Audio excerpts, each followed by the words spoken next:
Bonjour et bienvenue dans cette nouvelle vidéo. Aujourd'hui, je veux vous inviter à apprendre avec moi à découvrir les aspects des verbes russes. Qu'est-ce que c'est que les aspects des verbes russes?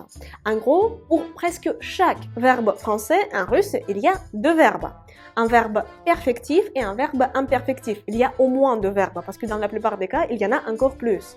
Et je vous propose d'apprendre avec moi à quoi ça sert, pourquoi cette notion des aspects des verbes est si importante en russe et comment l'utiliser au quotidien. Si vous débutez votre apprentissage de russe, je pourrais vous conseiller de choisir le niveau 4 de mes cours quotidiens de russe.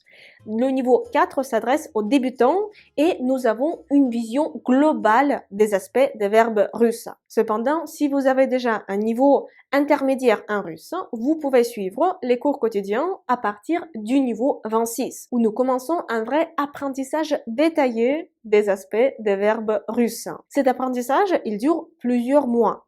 Pendant plusieurs mois, tous les jours, nous allons apprendre les valeurs des aspects des verbes russes. À quoi ça sert? Pourquoi les employer?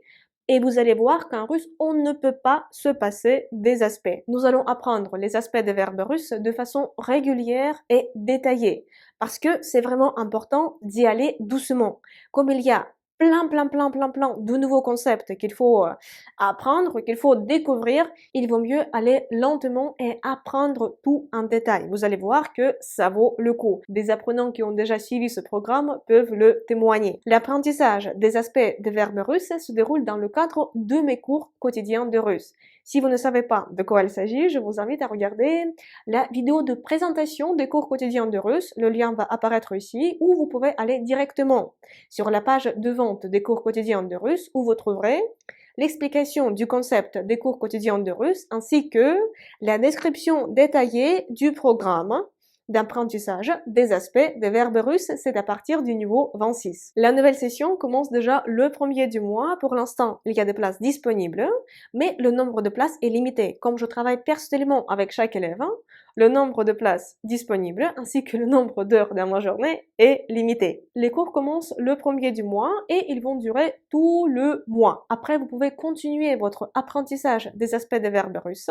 et passer au niveau suivant parce que j'ai conçu le programme des cours quotidiens de russe de façon progressive pour que vous puissiez apprendre le russe en continu. S'il me reste des questions, vous pouvez les poser dans les commentaires de cette vidéo ou vous pouvez m'écrire un courriel à l'adresse mail indiquée dans la description de cette vidéo et je vais y répondre avec plaisir. J'espère vous retrouver très bientôt dans une prochaine vidéo sur ma chaîne YouTube ou peut-être le 1er du mois dans les cours quotidiens de russe. Et pour l'instant, je vous dis до свидания. Au revoir.